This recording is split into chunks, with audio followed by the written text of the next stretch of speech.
Vámonos con los temas económicos y financieros. Ya está aquí Roberto Aguilar. Mi querido Robert, buenos días. ¿Cómo estás, Mario? Muy buenos días. Fíjate que debemos acostumbrarnos a una nueva palabra, es el léxico monetario que ayer nos dio Jerome Powell. Habla de un proceso desinflacionista.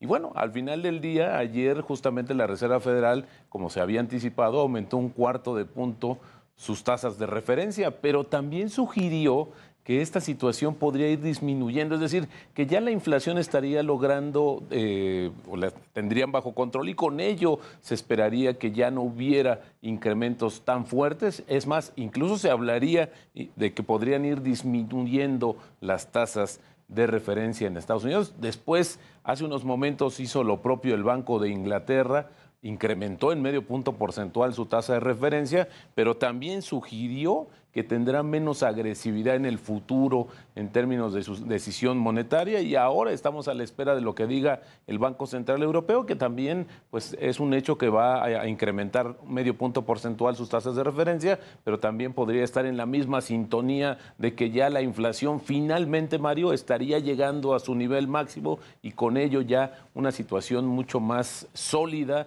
y consistente de disminución pues de esto que ha sido uno de los problemas al que se ha enfrentado la economía global y que, bueno, pues su combate pues incluso amenaza con una recesión todavía. Y fíjate que hoy también se dio un dato muy interesante, esto que es la revolución de la inteligencia artificial en el mundo, este ChatGPT, que es una empresa californiana de inteligencia artificial, fíjate que acaba de dar a conocer que logró 100 millones de suscriptores, 100 millones de cuentas en solamente 2 meses, Mario. El antecedente inmediato es TikTok, que para lograr los 100 millones tardó 9 meses. Así es que esto pues está haciendo la revolución en términos también tecnológicos y le ha dado un nuevo aliento pues a esta industria que es tan volátil, hay que comentarlo. En los últimos meses, las últimas semanas hemos visto cómo grandes empresas tecnológicas pues han anunciado sendos recortes de personal y se enfrentan justamente a esta nueva tecnología que en algunos casos hay el temor de que pueda sustituir algunos puestos, pero también hay otra versión o hay otra parte que defiende que esto lo que se sumaría es una herramienta adicional pues para hacer más productivo varios de los trabajos que actualmente están en boga en el mundo. Y bueno, pues luego de la decisión de la política monetaria de la Reserva Federal de Estados Unidos, Mario, pues el dólar llegó o tocó su nivel mínimo en 9 meses y con ello favoreció a las monedas de los mercados emergentes y el peso fortachón marcó un nuevo mínimo en lo que va del año, 18.53, Mario, y con esto tenemos ya una apreciación cercana al 5%. Lo interesante es que hay voces que, bueno, pues con base en esta situación y en el análisis técnico, ven que todavía podría disminuir un poco más el tipo de cambio en niveles de 18.30. Había que ver y había que aclarar que, pues, que esto pues, es dinámico, no podemos asegurar que esto se mantenga, podría haber una situación distinta que otra vez la asimilar el tipo de cambio y pudiera subir, en fin, pero creo que es importante destacar este nivel mínimo histórico en el año. Y ya entrando en materia, Mario, ayer se iban a conocer el dato de las remesas, pero fíjate que en solo 20 años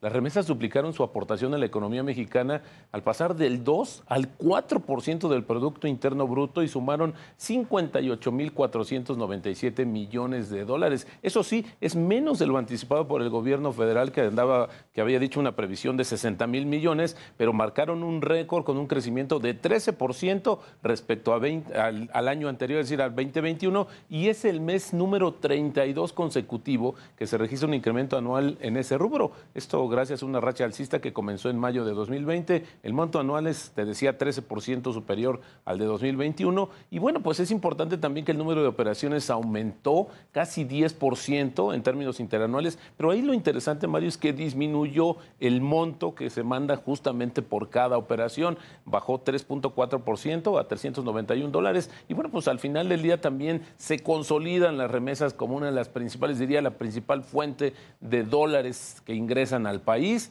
Y bueno, pues esta es una de las situaciones. No podríamos depender todo el tiempo de este recurso, de este flujo, pero sin embargo nos convertimos ya, Mario, en el segundo país que más remesas recibe en todo el mundo. Así, el tamaño de las remesas en México. Imparables las remesas que envían los paisanos de Estados Unidos a México. En Estados Unidos, pues sí hubo muchas ayudas económicas después de la crisis del COVID y durante la pandemia, y todo esto pues también se tradujo en más envíos de dinero de los paisanos a sus familias en México, porque aquí, hay que recordar, hubo muy pocos ayudas, por no decir, pues prácticamente que no hubo dinero del gobierno federal ayudando a los desempleados, a quienes padecieron todos estos problemas de salud y en la crisis de la pandemia. En fin, qué bueno que se envía tanto dinero, que además platicaba hace ratito, Nadio, es casi 4%, casi todo del PIB de México, lo que envían los paisanos todos los años, y además, si hacemos una contabilidad más de lo que tiene, por ejemplo,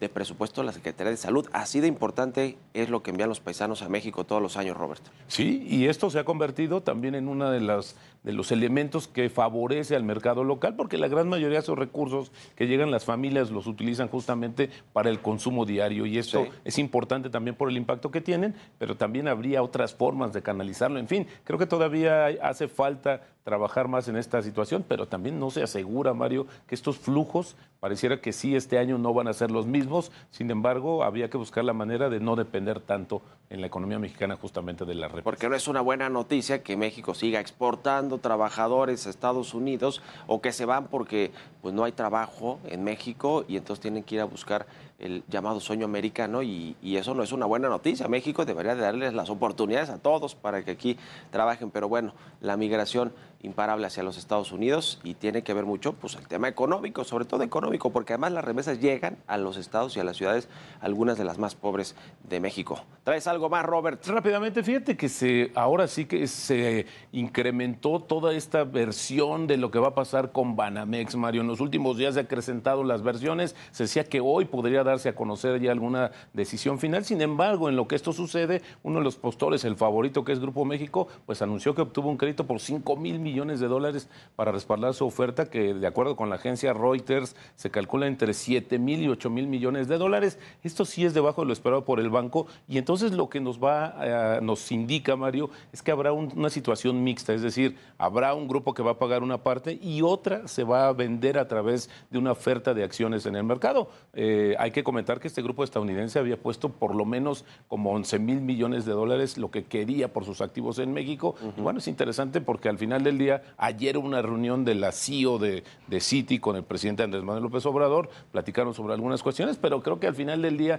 es prácticamente cuestión de días, Mario, de que ya sepamos a manos de quién va a pasar este banco y sobre todo cómo se reestructura el sistema financiero, el sistema bancario justamente en México. Ya estaremos viendo si es Germán Larrea con su Grupo México, que todo apunta a que sí, que parte de lo que vino a comentar Jane Fraser, la CEO global de Citi, con el presidente del observador, es eso, ¿no? Es decir, un poco cómo va a ser este cambio de manos de este emblemático banco mexicano, el Banco Nacional de México, Banamex. Gracias, Robert, y buenos días. Al contrario, Mario, muy buenos días, y las finanzas nos harán libres. Buen jueves. Vámonos a conocer cómo están operando los indicadores financieros más importantes del mundo.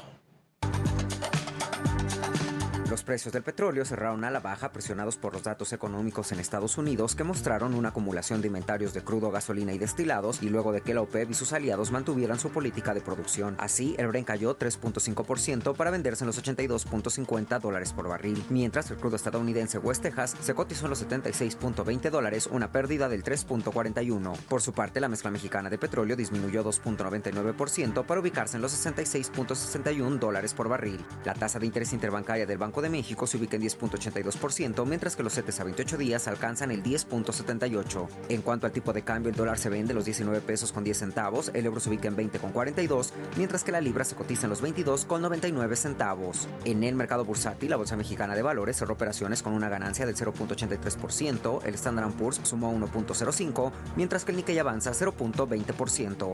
Durante la jornada pasada, las emisoras que más ganaron en el mercado accionario mexicano fueron Grupo Financiero Value con 13.14%, BBVA avanzó 5.19%, mientras que Televisa se incrementó 5.04%. Entre las empresas con mayores pérdidas se encuentran Sitios Latinoamérica con 2.76%, Electra cayó 1.85%, mientras que la Comer descendió 1.72%. Israel Morales, Heraldo Media Group.